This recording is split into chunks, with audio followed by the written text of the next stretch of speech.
여러분, 교회를 나오시게 된 동기가 어떤 계기에서 교회를 나오시게 되셨는지 다 틀리시겠죠? 어렸을 때부터 그냥 어머니 뱃속에서부터 선택의 여지 없이 신앙을 가진 사람, 이런 사람들을 뭐라 그러죠? 네, 모태가 이것도 못해 저것도 못해, 그런 모태 말고 어머니 뱃속에서 나온 신앙을 모태신앙이라고 그러지만요, 많은 분들이, 물론 모태신앙도 계셔요. 근데 모태신앙뿐만이 아니고 많은 분들이 왜 교회를 나오셨습니까? 라고 물어보면은 대부분 약간씩 차이가 있습니다. 내가 건강이 너무 안 좋아서 정말 건강 때문에 정말 하나님 의지하지 않으면 안 돼서 누가 나를 교회에 전도했어요. 이렇게 해서 교회에 나오시는 분이 계시고요. 어떤 분들은 내가 정말 어떤 사업의 실패나 어떤 큰 경제적 어려움으로 정말 인생의 정말 끝 밑바닥까지 갔을 때에 하나님 붙잡고 다시 일어서라는 그런 말씀을 듣고 제가 교회를 나갔더니 하나님이 많은 은혜의 축복을 주셔서 오늘날 이만큼 제가 신앙생활하면서 이만큼 성장하게 되었습니다. 이렇게 말하는 사람도 있어요. 여러분들은 다 교회 나온 동기가 다 있죠? 똑같은 분도 계시지만 틀린 분도 참 많아요. 어느 분은 또 자녀가 아파서 여러분, 자기가 아픈 것보다 자녀 아픈 게 더 힘들어요. 자녀 아파가지고 힘들어하는데 어느 분이 교회 가서 기도하고 목사님 기도받고 새벽 예배하고 주님 앞에 부르짖으면 자녀들의 문제가 해결될 수 있습니다 라는 말을 듣고 교회에 나와서 정말 부르짖었더니 이 모든 문제가 해결된 사람들도 있어요. 그래서 결국 오늘날 여기까지 오신 것 아닙니까? 오늘 목요기도까지 오신 여러분 다들 적어내려면 한 페이지 이상씩 예수 믿게 된 계기와 동기들이 다 하나씩 있을 거예요. 근데 대부분 보니까 잘 나갈 때 예수 믿는 사람도 물론 있습니다. 그럼 대부분이 힘들 때, 어려울 때, 인생의 폭풍우를 지날 때, 인생의 큰 골짜기를 지날 때에 어떤 이 실패의 상황 속에서 교회에 나온 사람들이 참 많아요. 여러분이 아닌 척 하는 분도 많이 계신데 한번 물어볼게요. 여러분, 어떤 때 기도를 더 많이 하십니까? 여러분이 잘 나가고 태평할 때에 기도를 많이 하십니까? 어렵고 힘든 일을 경험하셨을 때 기도를 더 많이 하십니까? 잘 나갈 때 하시는 분들 계세요?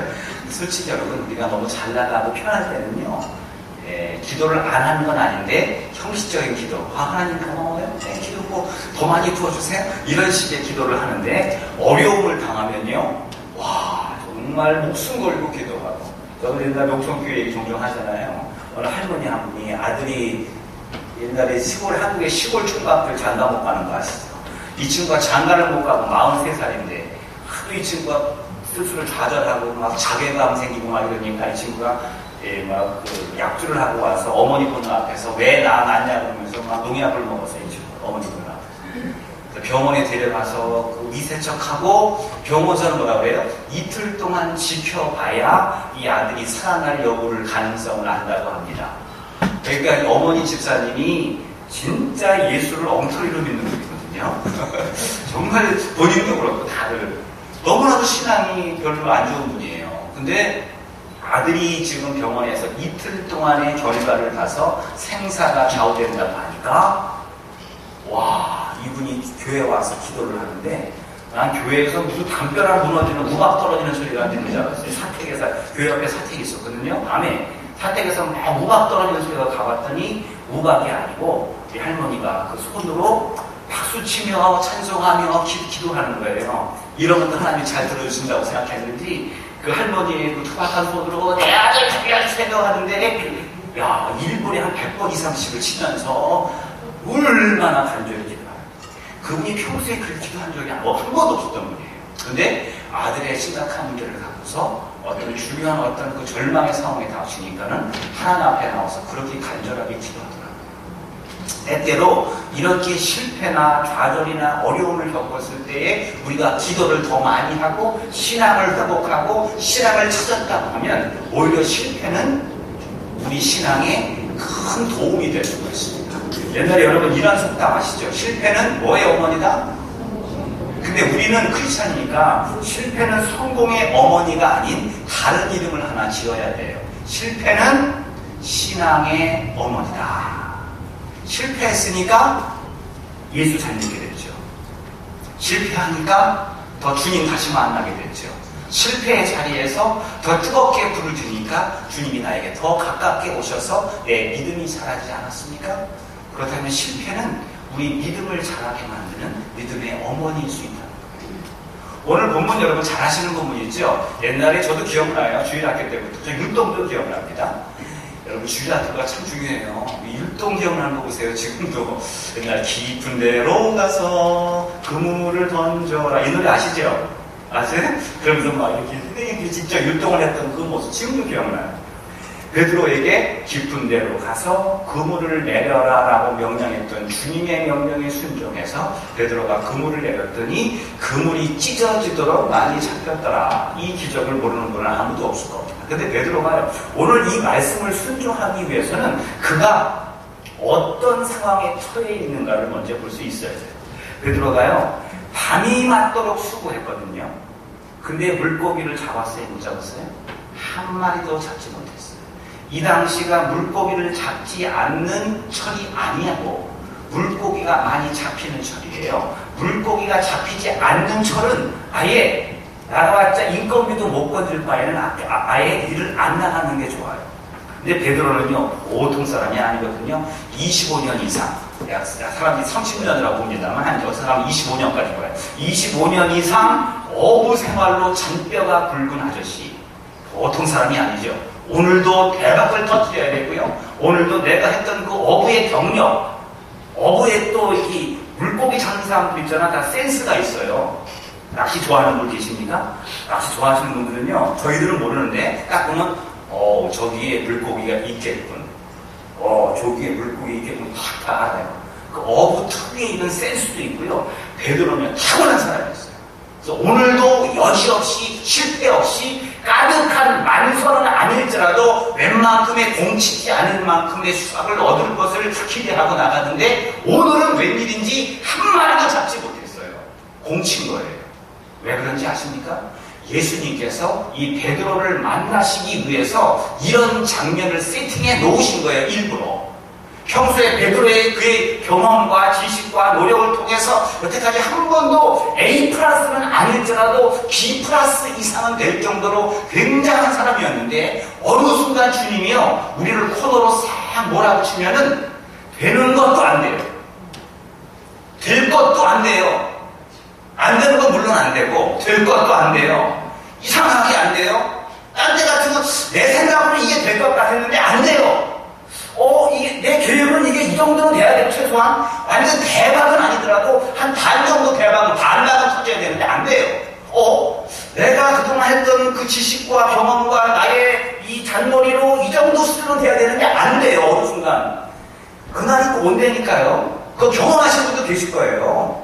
왜 그러신지 아십니까? 하나님이 그렇게 만든 거예요. 이 실패의 상황 속에서 우리에게 싸움을 걸어오는 거예요. 우리가 아무리 해도 안 될 때 그 실패의 상황 속에 주님이 싸움을 걸어오시고 거기서 우리에게 네가 한번 해봐라. 네가 믿고 있던 그 지식, 그 노력, 너의 경험, 너의 뭐의 철학, 너의 논리 한번 해봐. 안 돼요. 여태까지는 됐어요. 하나님은 반드시 우리 여러분 다 똑같아요. 우리 교회의 이 공동체도 마찬가지. 하나님은 반드시 우리에게 어느 순간 동안 우리 뜻대로 되는 것 그냥 방치해 두시는데 결정적으로 우리를 붙잡기 위해서 어떻게 하시냐면은 우리의 노력과 우리의 방법 모든 게 안 통하는 우리가 완전히 무력한 상황에 우리를 세워놔요. 아무만 해도 안 돼요. 정말 여태까지 됐거든요. 어느 순간부터 안 돼요. 몸부림쳐도 안 돼요. 하나님이 또 해봐. 이 정도 옛날에는 그냥 내가 이거 식은 먹기였거든요. 막 해요. 돼요 안 돼요? 하는데 뭐 해주세요? 돼요 안 돼요? 안 돼요. 이상하게 안 돼요. 딴 때는 됐는데 안 돼요. 이게 내가 이거 한동안 한 게 아닌데 안 돼요. 내가 이거 이렇게 하면 될 것 같은데 돼요 안 돼요? 안 돼요. 왜요? 주님이 안 되게 만드신 거예요. 그래서 우리를 그 상황에 몰아둔 다음에 주님이 우리에게 우리의 능력과 우리의 경험과 우리의 모든 것들이 얼마나 무력한지를 알게 만드시고 그런 다음에 누구 앞에? 누구 앞에요? 하나님 앞에 나와서 주님 나는 아무것도 아닌 무력한 존재입니다. 잘난 척 했는데 알고 보니 나는, 죄송합니다, 목욕 기도회니까 부흥의 식으로 할까요? 주님, 제가 잘난 줄 알았더니 알고 보니까 제가 무슨 뿔도 없네요? 집뿔도 없는 존재네요. I'm somebody인 줄 알았거든요. 근데 이 상황 앞에서 보니까 나는 아무것도 할 수 없는 노바디의 모습입니다. 난 아무것도. 여러분 그랬잖아요. 하나님은 잘 나가는 사람 쉽게 안 써요. 잘 나가는 사람일지라도 일단 한번 패대기 쳐놓고 꼬꾸라트로 만들어 놓고 항복하게 만든 다음에 써요. 바울을 쓸 때 그냥 쓰시던가요? 한번 패대기 쳐놓고 쓰시잖아요. 잘 나갈 때 안 쓰셔요. 40세의 모세, 열혈 청년 모세, 민족운동자, 아주 피가 끓는 청년 40세의 모세. 그때 하나님이 조금만 모세를 도와줬으면 그는 40년 빨리 애굽 해방을 시킬 수 있는 사람이 되셨을 거예요. 하나님이 그때 모세가 그 열심히 뛸 때에 손 하나 까딱하지 않고 안 도와주셔요. 근데 모든 것이 다 끝나고 80 노령이 되어서, 옛날에 처갓살이는 뭐 없으면 안 한다? 보리 서말이만 한다, 그런 말이잖아요. 근데 이 모세는요, 장인네 집에 처갓살이 하면서 장인네 집에서 머슴같이 살고 있는 모세. 이렇게 완전히 다 별 볼 일 없이 변해버린 모세에게 하나님이 나타나셔서 내 백성을 이끌어내라고 할 때 모세가 뭐라고 해요? 하나님 이제 드디어 나를 알아보셨군요. 좀 빨리 알아보셨으면 좋았을 텐데 라고 하지 않고 뭐라고 그래요? 성경 잘 보세요. 내가 누구간데, 내가 누군지 하나님 모르십니까? 이제 80 늙은이 이빨 다 빠지고 지금 거부를 해서 자기 너른 집에서 소 궁뎅이나 두드리고 있는 나를, 내 백성을 이끌어내라고요? 내가 누구간데 라는 이 고백이 나올 때까지 하나님이 기다리신 거예요. 그런 다음에 하나님만을 전적으로 의지하는 사람을 통해서 하나님의 역사는 이루어져 갑니다. 하나님이 오늘 이 베드로에게 밤이 맞도록 수고했지만 한 마리의 물고기도 잡지 못하게 만드신 다음에 오늘 새벽녘에 그물을 걷고 있는 베드로에게 주님이 짜자자잔 등장하시는 거예요. 그 뭐라고 말씀하십니까? 깊은 데로 가서 그물을 내리십시오.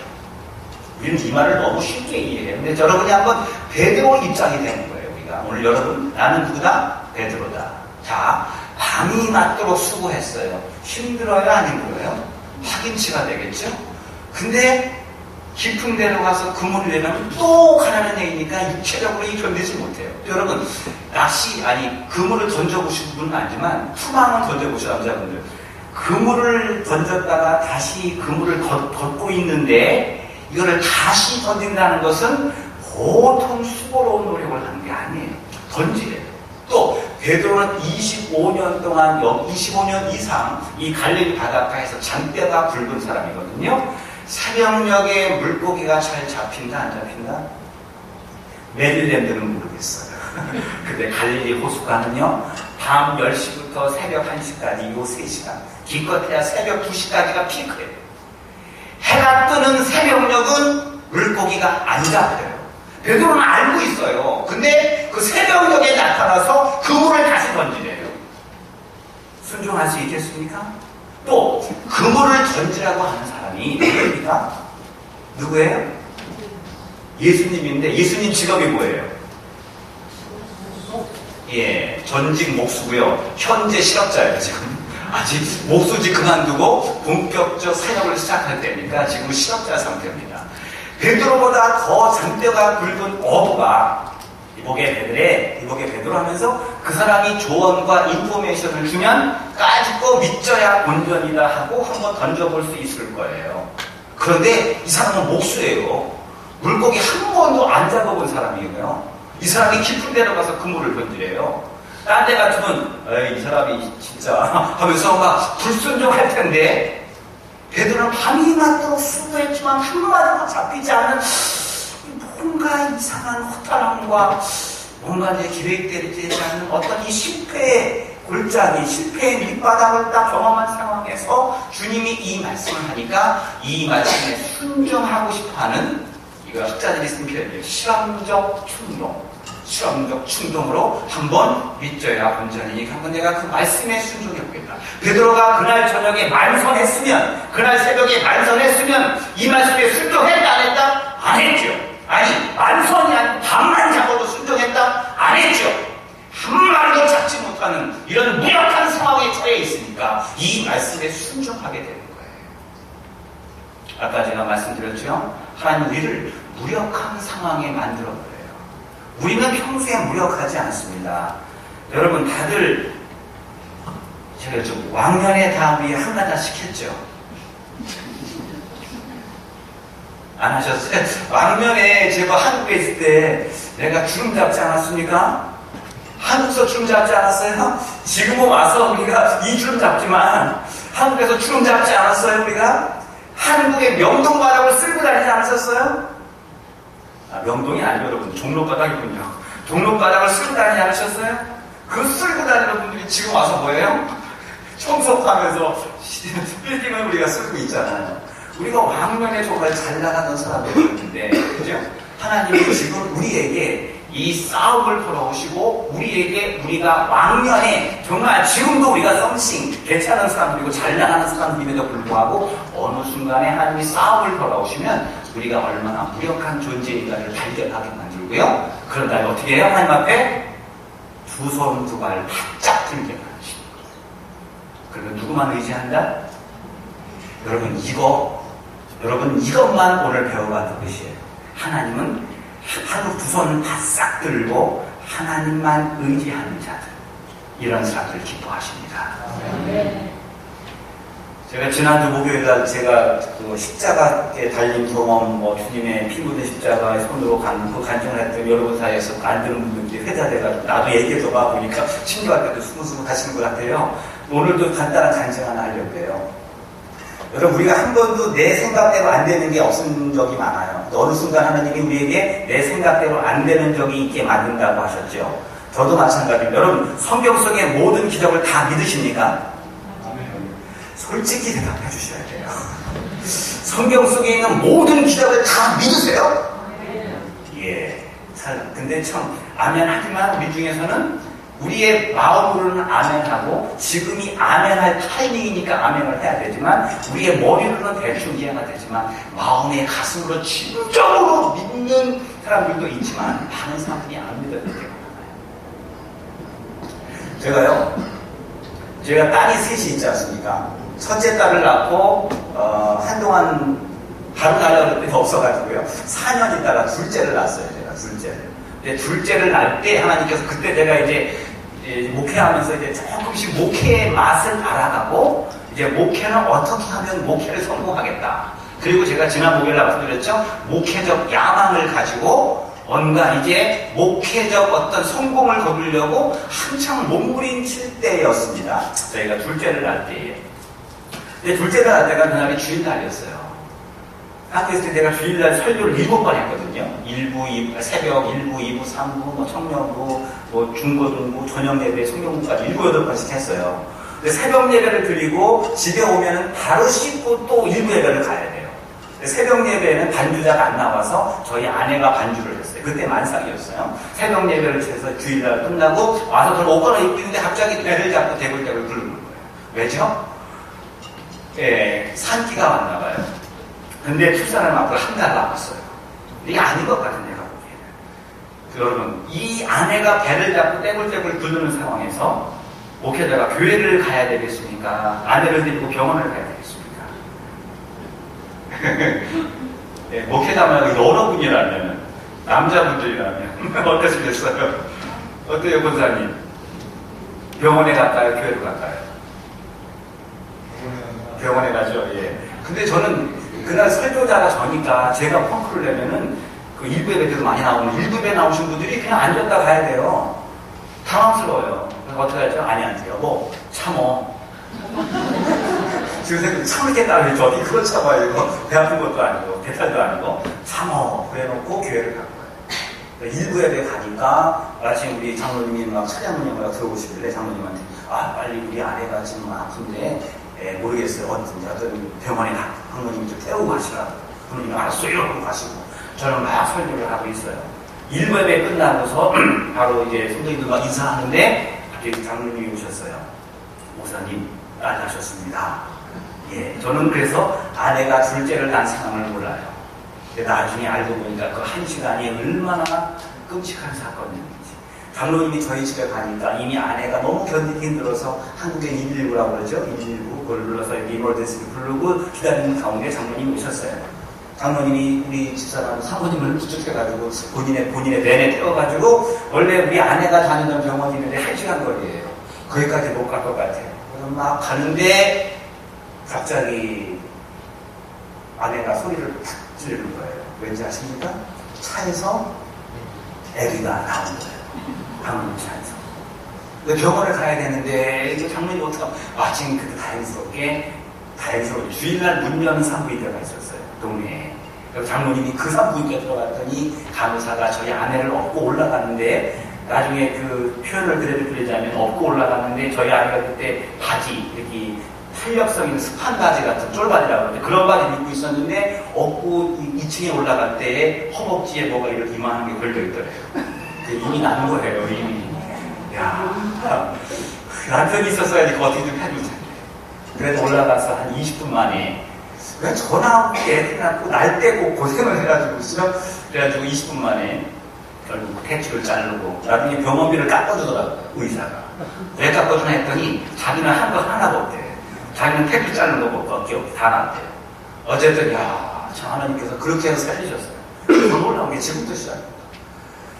제가 그때 한참 막 목회자면 막 얼마나 그때 막 젊었을 때 막 꿈도 많고 야망도 많고 못할 게 없고 막 얼마나 머리를 쓰면서 막 제가 그랬죠. 제 별명이 뭐라고요? 아시는 분은 나중에 설명해 주세요. 그걸 가지고서 막 그냥 이렇게 나가고 있을 때인데 아내가 그렇게 났어요. 병원에 이틀 만에 나오는데 의사가 마지막 나가기 전에 체중 재고 한 달 먼저 다 태어났으니까 작잖아요. 체중도 재고 뭐 검사를 하면 갑자기 의사가 그래요. 그러더니 얘 지금 태어나면 안 돼요. 왜요? 여기 큰 병원 가보세요. 왜요? 심장이 이상하대요. 심장이 뛰어야 되는데 이렇게 뭔가 심장이 이상각동이 온다는 거예요. 그냥 큰 병원에 그 갓난애기 피덩어리 3일 된 건가 이틀 된 건가 그걸 짚고서 갔어요. 가서 보니까 큰 병원에 가서 갓난애기를 검사했더니 안 되겠다고 무슨 뭐 울트라 사운드를 하더니 나중에 또 뭐랬는지 아세요? 우리 병원 같아. 한국에서 제일 큰 병원, 제일 좋은 병원을 가요. 그 당시 한국에 제일 좋은 병원이 서울 삼성병원이에요. 거기에 소아 심장 전문의과가 있는데 그분이 27년 동안 소아과에 아주 대리인데 이흥재 박사라고 이거 방송 나올 때나 이흥재 박 유명하신 분이에요. 그분을 소개하면서 그분한테 가야 된다는 거예요. 이거 왜 날벼락입니까? 주일날 애기 그냥 힘들게 낳았는데 어떻게 잘 됐다 했더니 갑자기 애가 무슨 큰 병원에 가라고 막 이렇게 하는 거예요. 하나님 이거 뭔가 썸씽롱인데 왜 그러시지? 제가 주일날 아내를 내버려 두고 하나님을 하도록 설교했어요. 하나님은 제가 프라이어리티를 두는 사람인데 이거 왜 이래요 이거? 오케이 지치장이 있잖아요 앞으로. 이런 마음을 가지고 말씀대로 서울 삼성병원이가 거기에 가서 이제 가봤더니 뭐 꼬마애를 이런 통에다가 집어넣고 갖다 빼고 나중에 결론이 뭐냐면은 애가 여러분 심장이 4개가 있는 거 아세요? 좌심방, 좌심실 이렇게 해서 심장이 4개가 있는데 그 중에서 이쪽 왼쪽이죠. 왼쪽 밑에 있는 그 심장에 구멍이 나 있다는 거예요. 구멍이. 근데 여러분 구멍이 날 수 있대요. 그런데 크면서 막힐 수 있는 구멍들이 있대요. 네. 그래서 대부분 한 10% 정도는 막힐 수가 있고, 뜻밖의 심장에 문제가 있는 사람들이 많이 있답니다. 근데 우리 아이는요, 구멍이 얼마냐면 5.7mm예요. 지름이. 그러니까 여러분, 새끼 손톱 반만한 구멍이 심장입니다. 딴나니까. 그러니까 피를 심장이 팍 펌핑을 하면 몸이 혈관으로 가야 되는데 3분의 1이 폐로 가요. 폐로 가니까 숨을 못 쉬어. 애가 숨을 못 쉬니까 엄마 젖을 못 봐요. 얼굴색이요. 제가 지금도 그 얘기 듣고 놀려요. 헐크예요. 헐크 색깔이 어떤 색깔이죠? 그린 컬러죠. 애가 청색이 얼굴이 돼가지고 엄마 젖을 못 봐요. 야, 그러더니 그분이 하는 말이 웬만한 것은 막히지만 이 정도의 구멍은 막힐 수가 없대요. 본인도 27년 동안 수만 명의 아이들 심장을 검사해봤지만 이런 도박은 막힐 수가 없고 수술을 해줘야 되는데 너무 신생아라 아직은 일르고 적어도 100일 정도는 지난 후에 수술을 해줘야 말까 그때 결정을 하겠지만 수술을 해도 이런 아이들은 굉장히 수술 가운데 자기들이 개런티를 못한다는 거예요. 수술 중간에 위험성이 수가 있대요. 여러분 태어난 핏덩어리가 갑자기 무슨 선천성 심장 기형해가지고 수술해도 될까 말까 3개월을 넘기니 안 넘기니 이런 말을 들을 때에 그때 부모의 마음 제가 목사에게 앞서서 부모의 마음은 찢어지도록 아프더라고요. 얼마나 아프던지 몰라요. 아기가 아프니까. 근데 그때 딱 제가 떠오르는 게 있어요. 제가 그때 성도님들을 제가 신방하면서 기도할 때요. 만약에 그때 아픈 분이거나 크게 다치신 분이 있으면은 그분들을 제가 가서 기도해 주는데 어떻게 해요? 그분의 마음속에 히브리서 2장에 보면 그 나오죠. 예수님이 우리를 체휼했다는 단어가 나와요. 그게 뭐냐면 우리를 같이 아파한다는 거예요. 같이. 근데 저는 그 사람은 그분들의 아픔을 같이 아파하지 못하고 형식적인 기도만 하던 소위 말하는 무슨 목자예요? 형식적으로 기도만 했던 무슨 목자? 크게 말했지 않으세요? 목욕 기도회를 부흥회 같이 해야 되니까 무슨 거예요? 날라리 목사. 예, 그런 목사. 날라리 너무 했다요. 날라리까지 하고. 근데 하여튼 정말 그냥, 힘드셨군요. 기도했지만, 정말 그 아픔에 같이 울어주지 못했어요. 아직 젊은 목회다가 별거 없었고. 근데 애구에게 아프니까 그렇게 간절하더라고요. 근데 갑자기 딱 떠오르는 게, 너는 네 애기가 아프니까 그렇게 울면서 기도하는데, 교인들 중에서 아픈 애들이 있었는데, 이렇게 기도했냐? 이렇게 간절히 기도한 적이 없었던 것 같아요. 하나님한테 철저히 회개했어요. 근데 여러분, 여태껏 저는 그래도 제가 그랬잖아요. 잘 나가기로 결심한 사람이었고, 사실 조금 초창기 때는 잘 나가면 좋겠었어요. 그러다 보니까 뭐예요? 계획대로 생각대로 막 그냥 목표와 인생과 비전을 가지고 갔던 사람인데, 아이가 팍 이렇게 되니까, 안 돼요. 의사도 못 보신대요. 개런티를 못 한대요. 이 아이를 위해서 기도하는데, 제가 할 수 있는 게 뭔가를 생각해봤어요. 내가 우리 딸을 위해서 뭐 하고 될까? 병원비를 준비하기 위해서 어떻게 무슨 단체에다가 편지를 쓸까? 아니면 모든 감리교 교회에다가 편지를 해서 도움을 받을까? 아직도 목걸이는 뭐예요? 그럴 때 좀 기도해야지. 자꾸 이게 막 돌아간다니까 이게 빨리 버려야 되는데 이럴 때 그냥 꿇어엎드려야 되는데 꼭 뭐가 먼저 떠올라요? 잠수입니다. 여러 가 근데 아무리 해도 안 돼요. 그래서 어떻게 해요? 하나님 앞에 꿇어엎드려 기도할 수밖에 없어요. 하나님, 제가 할 수 있는 게 뭡니까? 죽어가는 딸, 정말 하나도 보기가 힘들어요. 엄마 젖을 못 갈아요. 아예. 애가 막 태어났을 때 일주일 지났는데 더 작아졌어. 죽어가는 딸을 앞에서 내가 할 수 있는 게 무엇인가? 아무만 생각해봐도 없어요. 내가 얘를 인간적으로 도와줄 게 아무것도 없어요. 저는 여기까지 웬만하면 다 실패한 적이 없거든요. 대학교도 재수해서라도 잘 가고 한 번쯤 실패해도 꼭 그냥 두 번째는 성공하고 웬만하면 그냥 제가 접은 적이 없어요. 제가 말싸움도 잘해요. 그죠? 말싸움은 아닐 것 같죠? 예, 뿐만이에요. 운동도 제가 승부욕이 한 번 지면 목숨 걸고 준비해서 사대 꼭 이겨버리고요. 저는 한 번도 접은 적이 없는 사람이 아니지만 접은 적이 없으려고 하고 몸이 있던 사람이에요. 근데 이 애 자식의 문제에서 내가 할 수 있는 게 아무것도 없더라고요. 아무것도, 아버지로서 도와줄 게 아무것도 없어요. 그러니까 할 수 있는 게 뭐예요? 하나님 앞에 나와서 기도하는 수밖에 없어요. 우리 집사람은 산모가 애 때문에 금식을 하네. 엄마가. 저도 기도를 해야 되죠. 아이를 위해서. 하나님, 내 딸 고쳐주세요. 그러는데 하나님한테 기도하는데 하나님이 저한테 그런 감동을 정말 주세요. 너가 한번 할 수 있으면 해볼래? 정말로. 하나님, 제가 얘를 위해서 뭘 합니까? 제가 뭘 어떻게 해요? 의사도 포기했는데 3개월 후에 다시 보냈는데 어떻게 해요? 하나님, 나 이거 못해요. 네가 해봐. 나 못해요. 해봐. 나 못해요. 자꾸 그 음성이 들리는 게 뭐냐? 여태껏 너는 뭐예요? 나는 할 수 있다 하는 사람이었잖아. 해보라고. 너. 이 상황 앞에서 나는 무력한 존재예요. I'm nothing. 아무것도 아닌 존재인 것을 발견했어요. 그래가지고 한 보름마다 한 번씩 병원에 가면 애 검사를 해요. 이 심장 검사를 하는데 너무 안타깝습니다. 요 깐깐한 애기를 막 울면서 움직이면 안 되니까 거기에다가 뭘 하냐면 애다가 스포이드로 수면제를 먹여서 애를 잠을 자게 만들고 걔를 막 이거 통에다가 집어넣다가 꼭 엎었다가 막 그냥 얼마나 마음이 아픈지 몰라요. 그래서 보름 하다가 마지막에 이제 의사가 안 되겠어요. 이제 3개월 이제 100일이죠. 3개월 앞두고 있는데 심장이 구멍이 작아질 일은 없고 갈수록 심장 박동은 빨라지니까 피는 더 많이 폐흡하고 어느 날 자다가 갑자기 아이가 조용히 숨을 거둘 수도 있대요. 유당자 최고 유명한 박사. 한국에서 심소아심장의 전문가도 포기를 해요. 아무도 할 수 없는 무력한 상황으로 저를 나중에 알고 보니까 저를 그렇게 코너로 모신 거예요. 나를 하나님 앞에 좀 바짝 들게 만들기 위해서.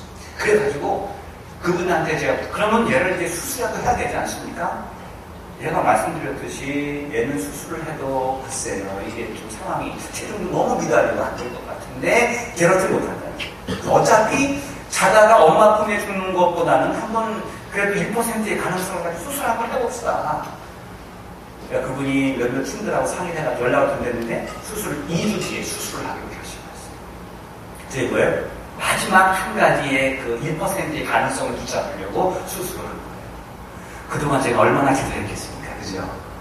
그동안 1년, 2년 동안 할 거 한꺼번에 그냥 집중적으로 기도하는데 바로 수술하기 전날 저녁이었어요.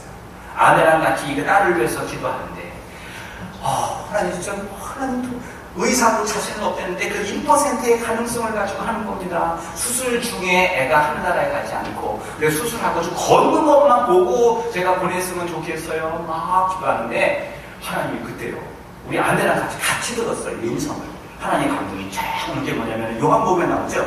내 말이 내가 믿으면 하나님의 영광을 보리라. 내가 믿으면 하나님의 영광을 보리라. 감동이 딱 와요. 그래서 여보, 내가 믿으면 하나님의 감동을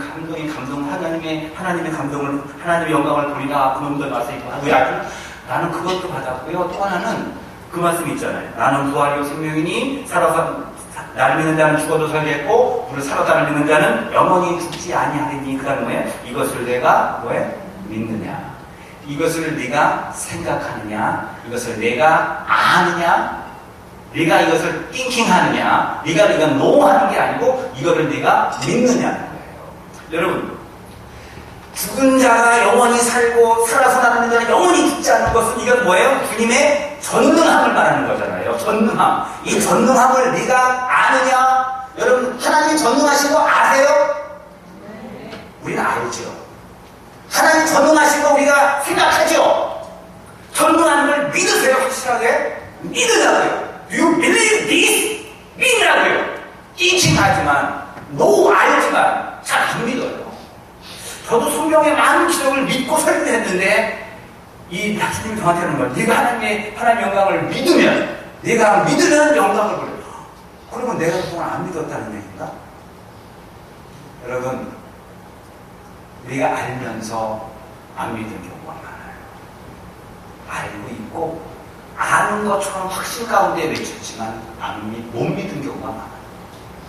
내가 믿으면 하나님의 영광을 보리라. 그러면 이 딸내미가 내 수술을 하는데 그때도 요만해요. 이거를 얘가 의사도 자신 못하는데 믿으면 난 할 거 아무것도 그냥 할 것도 안 가지고 믿으면 영광을 보리라. 갑자기 마음의 확신이 다 와요. 그래서 애를 이렇게 그냥 기도해주고 샀어요. 다음날 드디어 D-Day예요. 이걸 바구니에 들고서 이제 그 피덩이가 뭐가 있다고 그래서 병원에 가서 넣고 가자마자 준비된 사람들이 수정을 막 해요. 그러더니 마지막 수술 전에 최종 점검을 하는 거예요. 이제 막 하는데 이제 CT스캔도 하고 울트라사운드도 하고 하겠죠. 최종 검사를 근데 저는 그때 이상한 사항을 목격했습니다. 삼성병원의 유명한 소아심장의 내과 그다음 권위자 그때도 종종 나와요. 한국 방송에. 근데 그분이 갑자기 인턴이 있잖아요. 인턴 직원을 난 의사들이 그렇게 서로 간에 분기가 센 줄 몰랐어요. 갑자기 손으로 등을 팍 때리고 발로 톡 차요. 의사가 의사를. 나 왜 그런가 했어요. 군인들은 칠 때 있죠, 그죠? 우리끼리는. 의사가 의사를 때려요. 그래서 이거 왜 그런가. 그러더니 그 사람이 맞고도 머리고 들어가요, 또. 근데 한 20분 뒤에 또 나와요. 근데 이제 저는 느낌이, 이게 안 되나 보다. 끝났나 보다. 혹시 뭐 수술 전에 마취를 하다가 애가 그냥 가서 갔나 보다. 별 얘기 다. 근데 이 사람이 이번에는 때리지 말고 이렇게 하다가 자기가 들어가요. 이 사람이. 직접 박사가 직접 이제 다시 한번 이번엔 검사하는 거니까. 좀 이따 나와요. 그래서 하는 거예요. 긴히 드릴 말씀이 있습니다. 어이구, 덜컥 드릴 말씀이 있는데요. 예, 말씀하시죠. 그런데 그분이 잠깐이더니 이렇게 저를 보고 벽을 향해서 잠깐 눈을 감고 있어요. 알고 보니 거기서 고백하는 거예요. 지사 요즘 뭐 하는지 아세요? 기도하는 거예요. 이분이 나한테 기도가 속이고 있었어. 자기가 교회 장로였거든요. 근데도 저한테 제가 목사인 건 알고 장로님이면서 목회자한테 하면 좀 형평성이 어긋날까봐 크리스찬이 아닌 척 했던 거예요. 근데 이분이 거기서 갑자기 저를 불러주고 이렇게 기도하더라고요. 그랬더니 저한테 처음으로 목사님, 왜요? 기적이 일어났습니다. 차트도 있어요. 기적이 일어났습니다. 그래요. 무슨 기적이요? 그러니까 애 심장에 5.7mm의 구멍이 사라졌어요. 그보다 왜냐 2주일 전에도 그 보면 CT스캔 보니까 2주일 전에도 5.7mm가 1mm도 줄어들지 않았거든요. 근데 수술하려고 왔는데 오늘 아침에 보니까 아예 반쯤 주는 게 아니고 그 구멍이 없어진 거예요. 아까 인턴을 왜 때린지 아세요? 검사했고 나온 결과 보니까 깨끗한 거예요. 그러니까 야 오늘 수술을 해야 될 애를 깨끗하다고 하면 네가 잘못한 거잖아. 넌 경험이 없어. 사람을 죽이려고 해 하면서 화가 나니까 때린 거예요. 그 사람을. 근데 본인이 검사해보니까 정말 없어졌어요. 본인도 27년 동안 소아과, 심장 소아를 몇만 명 이상을 보았지만 이 정도 크기의 구멍과 이 정도 크기의 사이즈와 이 정도 크기의 위치에 있는 아이가 막힌 것은 단 한 번도 본 적이 없대요. 그리고 단 한 번도 들어본 적도 없대요. 저는 그때 딱 느끼는 게 어제 저녁에 수술 전날 기도할 때 그랬죠? 내가 뭐예요? 믿으면 하나님의 영광을 보리라. 그때 그 말씀을 듣고 아멘 하는 순간 하나님께서 그 손으로 싹 고쳐주신 것 같아요. 여러분 의사도 말씀합니다. 본인도 의학적 상식으로 이해가 안 되는 이런 사건들이 있대요. 여러분 신기해요. 전 목사님 자꾸 이상한 것만 경험한 사람한테 그렇죠? 근데 저는 지금 여러분과 서로 알아가는 과정 속에서 제가 만난 하나님을 다 고백하는 거예요. 내가 우리 그린빌에 있던 우리 권사님 43년 만에 식구를 만난 얘기를 하니까 여러분 신기하시죠? 제가 한번 또 지난번에 만났어요. 내가 권사님 얘기하니까 은혜가 넘쳤으니까 근데 안 믿는 분도 계시는 것 같아요. 저 한번 불러주세요, 권사님. 제가 직접 간증할게요. 그러더라고요. 똑같이 여러분. 그렇게 의사의 의학적 상식을 뛰어넘는 그 은혜로 우리 딸에게 그 기적을 해주셨어요. 지지난주 왔을 때 봤죠, 둘째. 얼마나 착하고, 얼마나, 참, 이거 텔로시네. 얼마나 애가 심성도 높고, 얼마나 믿음이 좋은지 항상 지동생 챙기고, 동생 가르치면서 같이 기도하고, 제가 소형부 기도해요. 시키고, 동생 목욕시키고, 목욕 난 다음에 밀어가지고, 제가 책임진 다음에 기도시키고, 와, 누가 목사님들 아니에요. 이렇게. 그렇게 믿는 게 없는 거죠. 이해가요. 근데 제가 지난 주일날 예배 끝나고 우리 밤에 내려갔잖아요. 새벽에 가니까 집에 가니까 문을 딱 열자마자 화살표가 그려있더군요. 이렇게. 그런데 파더스데이 있잖아요. 그래서 제가 가니까 이 이놈들이 아빠를 놀려주려고 이렇게 해놓은 거 보니까 첫 번째 화살표 딱 내놓은 거 보니까 스무디 하나 만들어놨어요. 아빠 필요해 이거 먹어. 또 먹고 그 다음에 또 화살표가 돼 있어요. 가보니까 테이블 쪽에다가 사진들을 이렇게 그동안 애들 뭐 안구 찍은 사진, 목구 찍은 사진, 뭐 무등 찍은 사진 이런 것들을 쭉 놓으면서 Thanks Daddy 썼는데 그 중에 하나가 우리 그 둘째가 자기 그냥 그 깐났을 때 그 병원 앞에서 찍은 그 나중에 병원 앞에서 찍은 거 그 찍은 사진 그거 놓고서 Thanks Daddy 아주 크게 써놨더라고요. 그때 Thanks Daddy가 아닌데 Thanks가 하신대. 여러분 제가요 왜 이 말씀을 드리냐면 하나님이 그런 무력한 상황 가운데서 하나님만 의지하게 만드는 상황을 나를 모셨고 나는 거기서 봤어요. 나는 경험했어요. 확실하게 하나님 살아계심을 내가 느꼈어요. 알았어요. 머리로만 알고 있던 하나님을 내가 경험했어요. 의사도 고백하는 그 고백 하나님을 만났어요. 하나님께서 오늘 예수님이 베드로에게 실패한 베드로에게 뭐라고 해요? 기분 내려가서 그물을 내려라 그랬더니 베드로가 뭐라고 그래요? 내가 밤이 맞도록 수고해서 한 마리도 잡은 것이 없지만은 영어 성경 중에 그런 내용이 들어있죠. Nevertheless 뭐예요? 그럼에도 불구하고 내가 뭐예요? 말씀에 의지하여 뭐라고요? 말씀에 의지하여 그물을 내리겠다고 했어요. 그동안 베드로가 의지했던 건 뭐예요? 말씀을 의지하지 않았어요. 그동안 자기 어부의 뭐 경험, 상식, 뭐 자기의 지식, 자기의 철학, 뭐 자기의 모든 것 이런 것들을 의지했지만 이 모든 것들이 나를 도울 수가 없어요. 이런 상황에 처했을 때 이제 내가 뭘 의지해요? 말씀만 의지하는 거예요. 하나님의 말씀에 의지하여 전능하신 하나님만 의지하겠다는 얘기예요.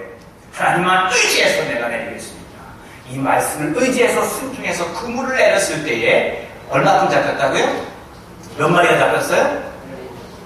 그거는 저기 요한복음 나오고 거기서 보니까 그물이 찢어지도록 잡혔대요. 몇 마리인지는 모르겠지만 보통 많이 잡힌 게 아니겠죠. 여러분 이게 찢어진다는 단어가 어떤 표현이냐? 이 성경에 쓰여진 언어를 보니까 이게 sigmu이라는 단어예요. sigmui. 이 단어의 뜻이 뭐냐면 찢어진다는 단어의 뜻이 아니고 제가 사전을 찾아보니까 쪼개진다, 깨진다, 박살난다 이런 뜻이에요.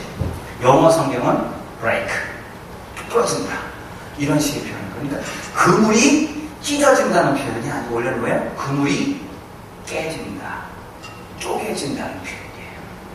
이걸 유명한 수학자 마클레이는 뭐라고 했냐면 이 그물이 찢어진 사건은 그물이 찢어진 게 아니라는 거예요.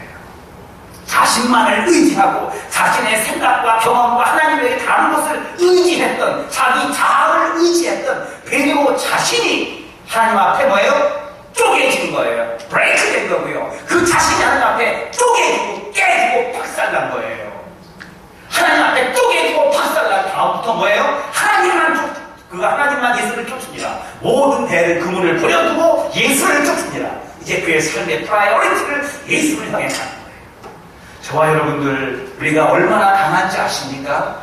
우리 가운데 이 sigmu이 우리가 깨져야 될 게 있어요. 저와 여러분들은 아직까지 하나님 외에 붙잡고 있는 많은 것들이 있는데 이것들이 깨져야 돼요. 하나님 말씀만 의지하고 말씀은 뭐예요? 전능하신 하나님만 의지한다는 거예요. 하나님만 의지하는 믿음을 가지고 나갈 때 하나님 우리에게 비로소 하나님의 기적과 하나님의 일들을 역사해 주십니다. 저는 바보가 아니거든요. 그러나 저는 바보이기를 원해요. 여러분 이 교회 정상화를 위해서 무엇을 하십니까? 여러분의 많은 생각과 여러분의 많은 것들이 있으십니까? 이것들이 사실 우리한테 무력한 상황으로 닥쳐와요. 또 사실 우리 속에 쓰는 여러 가지의 여러 가지 방법들이 떠올라요. 또 우리를 힘들게 많은 분들은 우리에게 여러 가지 방법들을 동원할지도 몰라요. 그러나 저는 그 하나님을 경험한 그 하나님을 제가 알고 있기 때문에 저는 하나님을 나의 방법 삼겠습니다. 여러분들이요 말씀만 의지해서 인간적 방법으로 이거 장기판 두듯이 수수는 거 아니에요. 하나님만 의지해서 미련스럽게 하나님 붙잡고 미련스럽게 그 하나님 만날 때 하나님이 불가능한 그 심장을 그걸 구멍을 없애주셨다니까 하루 사이에 그 심장뿐이겠습니까? 우리 교회의 문제도 마찬가지예요. 우리가 여러 가지 소망하는 게 아니고 하나님 앞에 이 우리의 무력함을 내려놓을 때에 하나님이 우리를 통해서 그분이 손이 한번 싹 대시면 아이의 심장이 싹 막히듯이 우리 교회의 문제들은 하나님의 손길이 맞춰가시는 하나님의 은혜스러운 모습으로 우리를 나오시길 겁니다. 누가 칼을 뽑아도 우리는 하나님의 방법을 의지합시다. 누가 때릴지라도 다른 방법을 동원할지라도 우리는 미련스럽게 하나님만 의지하고 하나님을 동원합시다. 누가 발빠르게 움직일지라도 우리는 동요되지 말고 미련스럽게 무릎을 꿇읍시다. 하나님을 의지하여 말씀에 의지하여 믿음의 삶을 살아갈 때에 하나님이 저와 이 교회와 여러분들에게 큰 역사를 줄 거라 믿습니다. 기도하겠습니다.